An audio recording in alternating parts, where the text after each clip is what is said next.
ষড়যন্ত্র করে বিএনপি কষ্টার্জিত গণতন্ত্র হত্যা করতে পারবে না বলে মন্তব্য করেছে আওয়ামী লীগ। রাজধানীর প্রায় ২০০টি স্থানে নেতাকর্মীদের অবস্থান কর্মসূচিতে দলের কেন্দ্রীয় নেতারা এ মন্তব্য করেন। নাশকতা পরিহার করে গণতন্ত্র ও শান্তির পথে ফিরে আসতে বিএনপির প্রতি আহ্বান জানান তারা। রাজধানীর বিভিন্ন স্থান ঘুরে শেখ নাজমুল হক সৈকতের রিপোর্ট।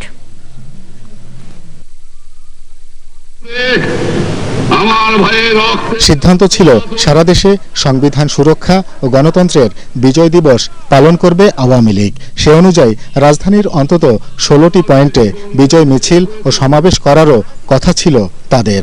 একই দিনে বিএনপি নেতৃত্বাধীন ২০ দলীয় জোট পাল্টা সমাবেশ ডাকায় ঢাকা শহরে সব ধরনের সভা সমাবেশ নিষিদ্ধ করে পুলিশ।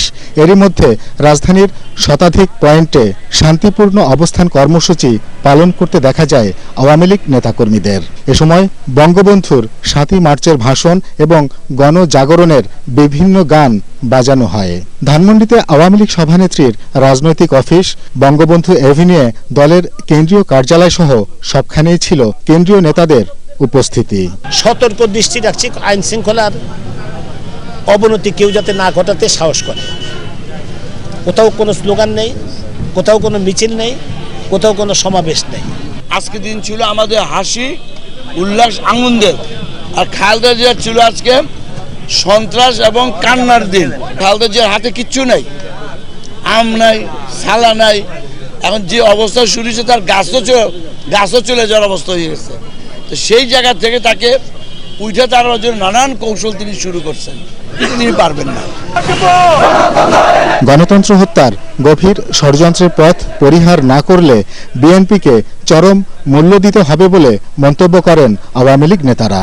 খালেদা জিয়ার নেতৃত্বে দেশকে একটি অনিবার্য সংঘাতের দিকে ঠেলে দেওয়ার কত গভীর ষড়যন্ত্র ছিল।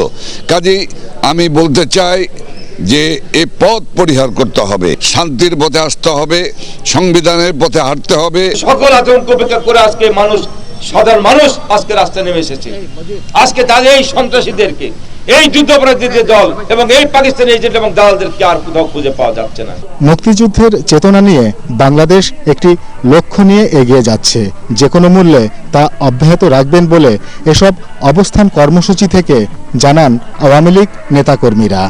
শেখ নাজমুল হক সৈকত, এটিএন বাংলা, ঢাকা।